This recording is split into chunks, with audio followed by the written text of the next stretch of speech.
More than a month after sweeping changes to in-home care came into effect for Australian seniors, there's still plenty of confusion. More than 60,000 seniors are now choosing their own packages under a new program called Consumer-Directed Care. For some, the changeover has brought with it fees that many say they can't afford. Social Affairs correspondent Norman Hermont reports. Brenda Hickson had a nasty surprise in her changeover to Consumer-Directed Care, or CDC.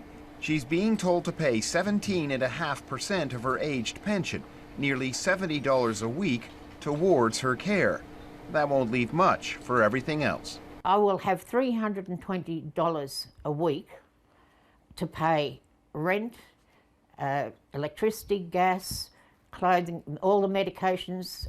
She's just one of those caught off guard by what's called the basic daily fee, paid to care providers. It was actually introduced in 2013 and is supposed to be discretionary, but more and more it's being included in CDC packages. Is it your understanding maybe some providers think that they have to charge this fee? Yep, we've certainly had providers who we've had to take back to, encourage them to read the legislation.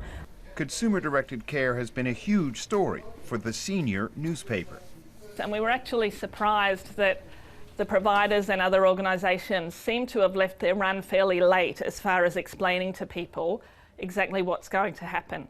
But the response to a CDC hotline has been lukewarm at best.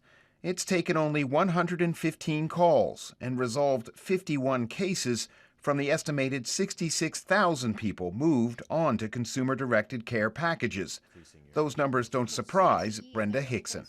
Because most people are not able to fight back or speak out and they just sign and do what they're told to do, you don't hear about it. Her care provider and the federal government are hearing from her. She hopes others follow her lead. Norman Hermont, ABC News.